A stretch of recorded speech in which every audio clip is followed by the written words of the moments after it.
Hi, first graders.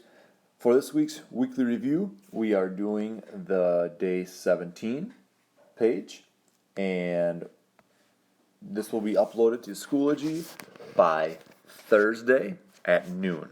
Okay, so you have until Thursday at noon to get this in and uploaded to Schoology. All right. Here's what you're going to be doing today. You're skip counting. All right, so you're looking at the pattern 74, 76, 78. What are the next two numbers? 55, 60, 65. What are the next two numbers? 28, 30, 32, 35, 45, 55.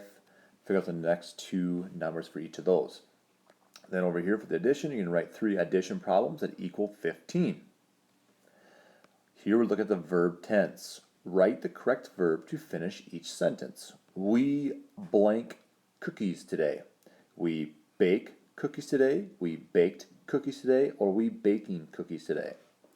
Number 2, Mom likes to blank to us. Mom likes to sing to us. Mom likes to sings to us. Or Mom likes to singing to us.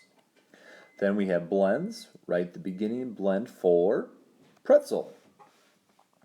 Time. Draw hands on the clock to show 5:30.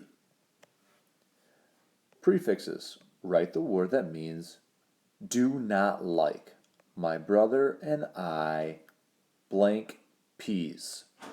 Unlike peas, dislike peas, or liking peas. Remember to turn this in by Thursday at noon to Schoology. Thanks, guys.